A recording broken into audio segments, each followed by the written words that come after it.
Hello welcome to Yashaswin blogs. ఈసారి మన బ్లాగ్లో పోస్ట్ చేసే recipe apricot delight. First hot వాటర్లో ఆప్రికాట్స్ని సోక్ చేసుకోవాలి.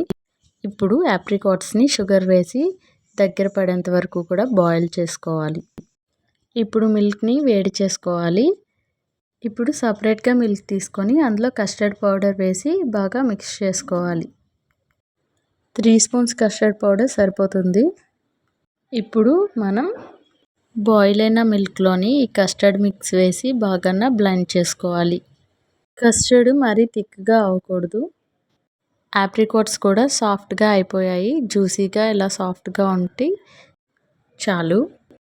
కస్టర్డ్ మిల్క్ బాయిల్ అవుతుంది కదా, మీకు కావాలంటే షుగర్ కూడా యాడ్ చేసుకోండి.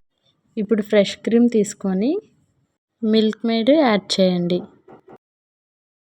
కస్టర్డ్ కూడా ప్రిపేర్ అయిపోయింది. ఇది బౌల్లోకి వేసేసుకుందాం. ఇప్పుడు ఆప్రికాట్స్ని మిక్సీ జార్లో వేసుకొని గ్రైండ్ చేసుకోండి. కస్టర్డ్లో వెనిలా ఎసెన్స్ యాడ్ చేసుకుంటే మంచి ఫ్లేవర్ వస్తుంది. పిస్తా బాదంని చిన్న పీసెస్గా కట్ చేసుకొని ఉంచండి. ఇప్పుడు ఇంగ్రీడియంట్స్ అన్నీ కూడా మనకి రెడీగా ఉన్నాయి. ఇప్పుడు కేక్ తీసుకొని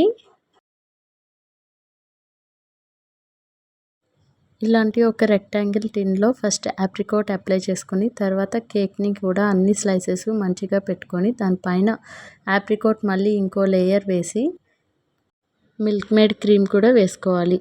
తర్వాత కస్టర్డ్ కూడా వేసుకొని పిస్తా బాదం కూడా వేసుకొని మళ్ళీ కేక్ లేయర్ అరేంజ్ చేసుకోవాలి. ఇప్పుడు లాస్ట్ లేయర్ ఆప్రికాట్ అప్లై చేసుకొని అలాగే సేమ్ ప్రాసెస్ రిపీట్ చేయాలి. దీన్ని ఫ్రిడ్జ్లో పెట్టుకొని సర్వ్ చేసుకుంటే ఎంతో టేస్టీగా ఉండే ఆప్రికాట్ డిలైట్ రెడీ.